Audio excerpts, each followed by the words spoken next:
Vamos começar pela Constituição, artigo 145 da Constituição. Eu mencionei na última aula que a nossa Constituição ela é estruturada em títulos, capítulos, seções, né? E se a gente for analisar com cuidado, a gente vai ver que esses títulos, de certa forma, expressam as normas materialmente constitucionais. Certo? Lembra quais são as 3 normas materialmente constitucionais a partir das constituições sociais? Catálogo dos direitos fundamentais, organização do poder político e intervenção na ordem econômica e social. São esses 3. Mesma coisa que tinha na Constituição mexicana, tem aqui na nossa. E olha que bacana. Primeiro título é dos princípios fundamentais. Esse título é todo dedicado à norma materialmente constitucional relacionada à organização do poder político. É aqui que a gente vai ver que o Brasil é uma república, que é uma federação, que tem divisão dos poderes, quais são os objetivos, certo? Quais são os princípios do Brasil nas suas relações internacionais. Organização do poder político está lá no título 1. Título 2, dos direitos e garantias fundamentais. Segundo tipo de norma materialmente constitucional.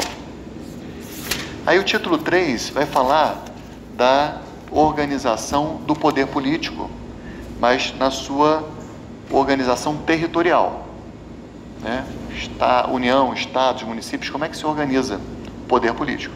Título 4, organização do poder político na sua divisão funcional.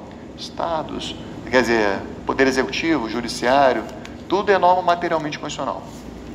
Depois o título 5 vai trazer para a gente a questão relacionada aos momentos de crise institucional do Brasil, né?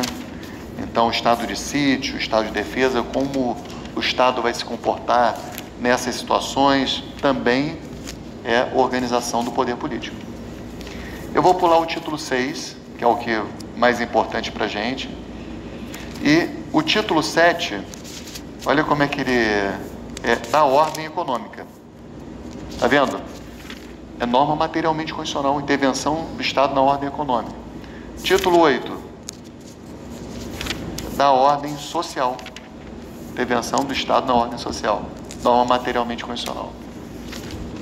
Olha como a nossa Constituição se estrutura. E aí, o título 9, das disposições constitucionais gerais. Aí acabou. Aí tem o ADCT. É aqui que tem uma normazinha ou outra que não é materialmente constitucional, como aquela do Colégio Pedro II, vai ficar na órbita federal, que é só norma formalmente constitucional.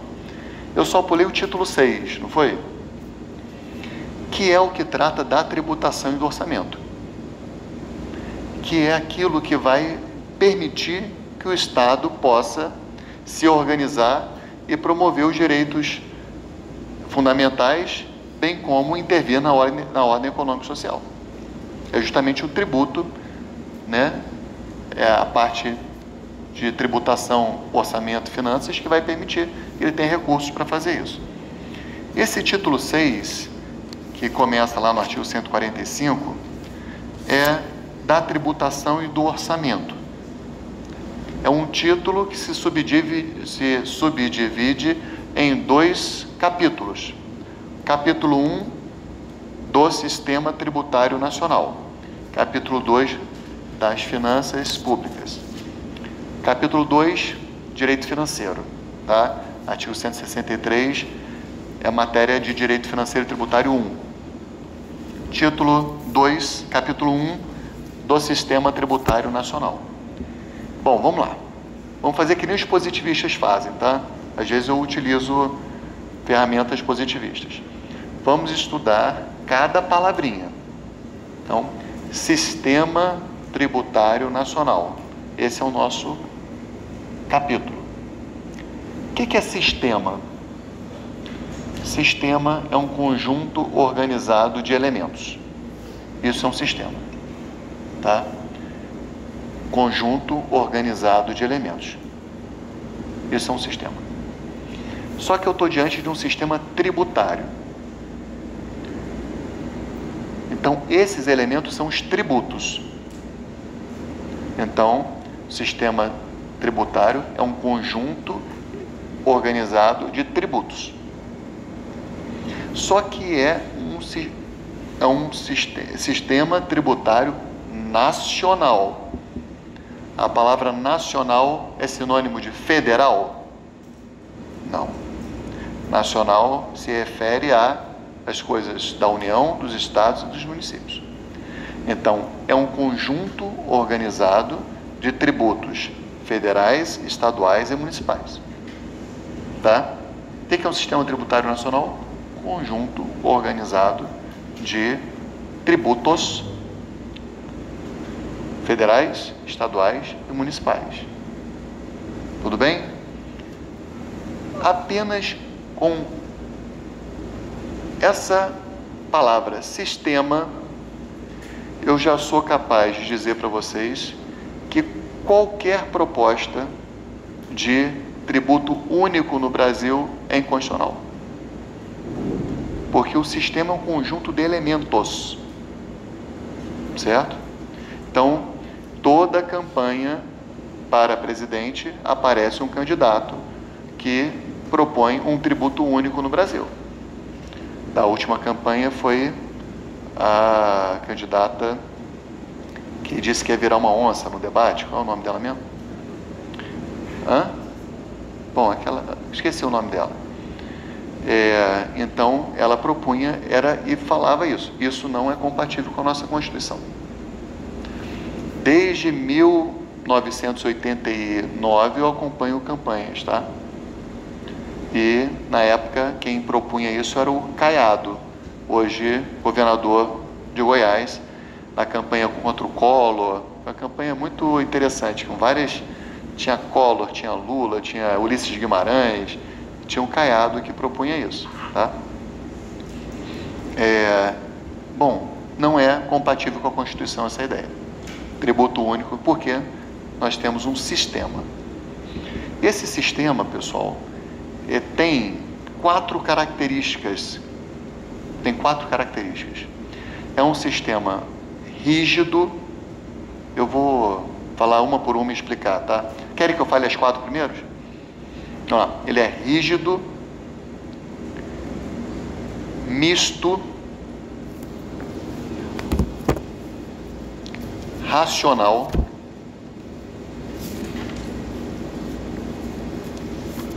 e aberto.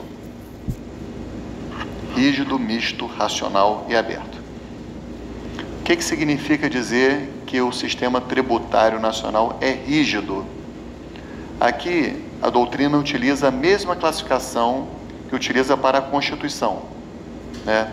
A gente sabe que a Constituição pode ser rígida, super rígida, semi-rígida ou flexível, né? Então, é a mesma coisa. O nosso sistema tributário é considerado rígido porque, como ele está fortemente fundado na Constituição, para que haja alteração do sistema tributário nacional, é necessário que haja um processo legislativo sofisticado para modificação do sistema tributário nacional. Não é isso que é uma Constituição rígida? É aquela que exige um sistema, um procedimento legislativo diferente, sofisticado. E o nosso é a mesma coisa, 3/5 em 2 turnos, né, para alterar o nosso sistema tributário nacional. É por isso que ele é rígido, tá? Tem uma classificação do Alexandre de Moraes, enquanto doutrinador, que ele propõe a existência de modelos de constituições super rígidas. Não sei se vocês chegaram a ver isso, né? São aquelas que têm trechos que são imutáveis. Se a gente for adotar essa classificação do Alexandre de Moraes, nosso sistema tributário nacional é super rígido, porque tem partes que não podem ser mudadas. Tudo bem? Mas como ele não sei se ele passou a ser majoritário em relação a esse assunto, mas ele propunha 5, né? Imutável, superrígida, rígida, semirrígida e flexível. Mas normalmente se adota rígida, semirrígida e flexível, né? Então, entenderam? Se vocês forem para o Alexandre de Moraes, ela é super rígida. Se for para o resto da doutrina, é um sistema rígido. Deixa eu explicar primeiro, eu falei rígido, misto, né? Então vou lá para o misto. O que significa que o nosso sistema tributário é misto? Significa que ele comporta tributos pessoais e tributos reais. Vou explicar o que é isso. Tributos pessoais e tributos reais. Qual é a diferença entre tributos pessoais e tributos reais?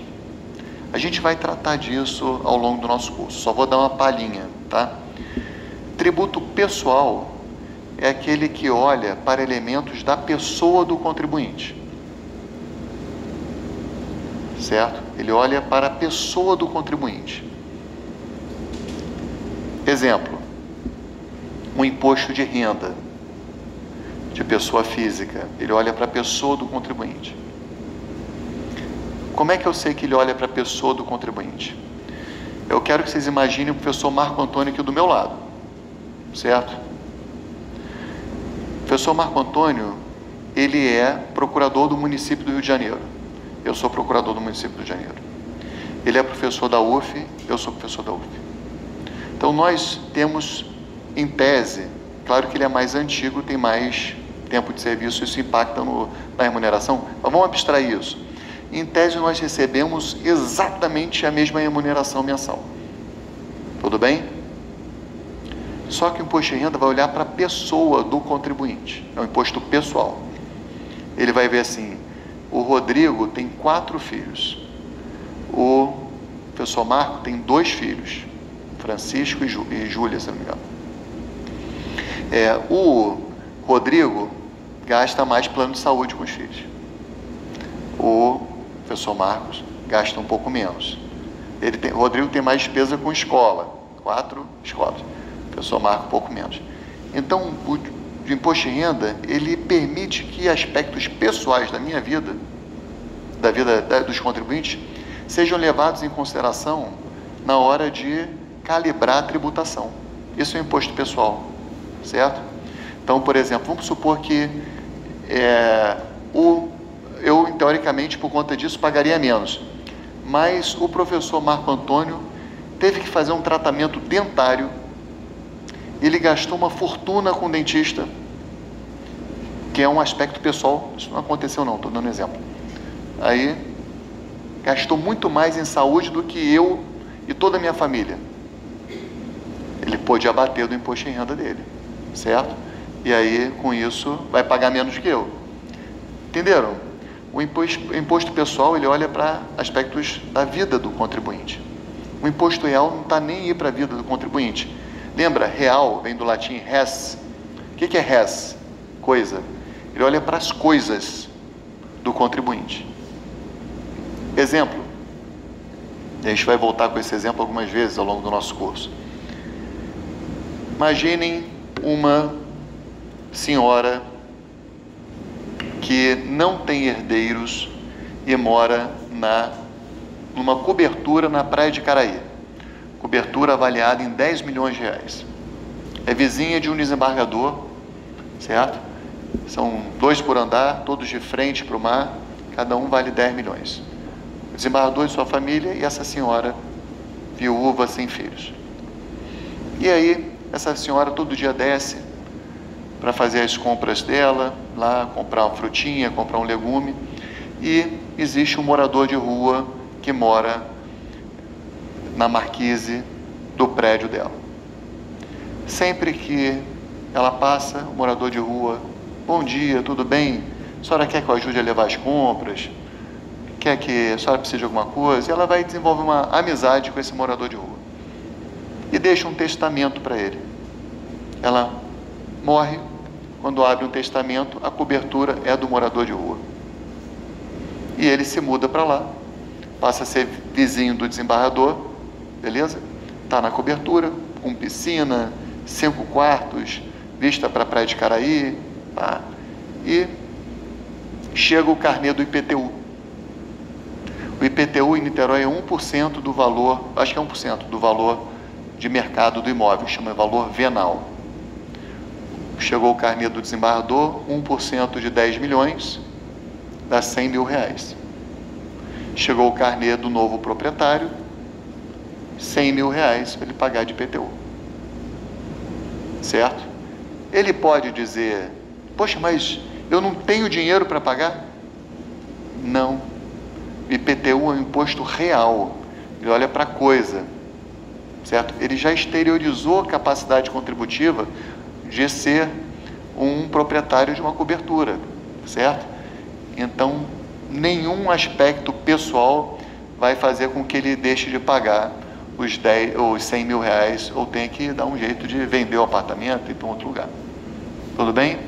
O nosso o nosso sistema tributário nacional comporta tributos pessoais e tributos reais. Por isso que ele é chamado de misto. Certo?